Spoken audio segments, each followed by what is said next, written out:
Et on a envie de vous dire qu'être en ce moment dans l'hémicycle avec une espèce de bataille de chiffonnier sur une recevabilité ou non d'amendements nous paraît en total décalage par rapport à l'effroi qui, à mon avis, submerge notre pays. C'est une journée triste à tout point de vue. Elle était triste pour la démocratie, elle est devenue effrayante pour le pays entier. L'Assemblée nationale devait examiner la proposition de loi du groupe Lyot sur l'abrogation de la réforme des retraites.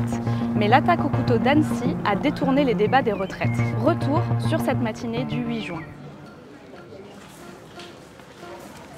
Et l'unique raison pour laquelle ils ont déclaré ces amendements irrecevables, c'est qu'ils savaient que derrière, il y avait une énième défaite pour eux.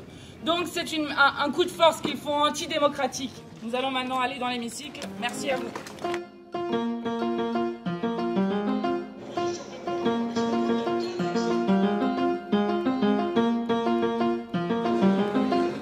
Les décisions d'application de l'article 40, c'est un déni de démocratie.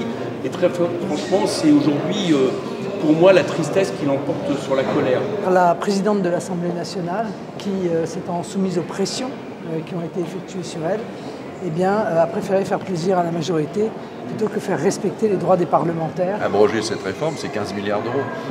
Et puis c'est de mettre en péril le système de retraite. Donc c'est manifestement, clairement contraire à cet article 40 de la Constitution. On peut dire c'est pas bien l'article 40, c'est un autre sujet. Mais vers 11 h, la journée bascule. La gravité s'est imposée lorsque les députés ont appris qu'une attaque au couteau a eu lieu à Annecy. On regarde l'effroyable attaque qui s'est produite il y a quelques minutes, quelques heures à peine, et qui a visé notamment des enfants, des très jeunes enfants.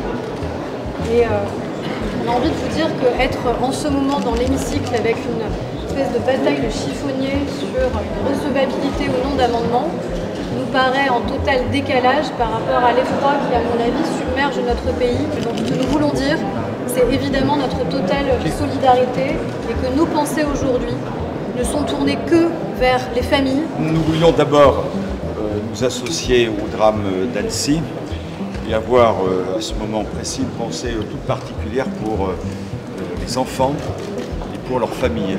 Il ne reste plus rien, et vous l'avez compris, dans le texte que nous avons présenté, sauf évidemment les amendements de la minorité présidentielle. Et par conséquent, en responsabilité, nous avons décidé de retirer notre texte. Il est normal que face à un tel drame, à une telle horreur, une telle barbarie, la nation se recueille. Je considère que quand la présidente du groupe d'opposition en profite pour essayer de flétrir le combat que nous menions tout à l'heure pour la démocratie, ça ne lui rend pas honneur. Je pense qu'il y a des moments où il faut savoir partager une émotion, même avec ses opposants. Bon bah voilà, beaucoup de récupération politique avec Aurore Bergé quand même, qui a aucune décence. Ça, j'avoue que voilà, bon, je suis pas tellement étonnée, mais à chaque fois ça surprend quand même un peu. Je pense qu'on est tous sous choc, hein.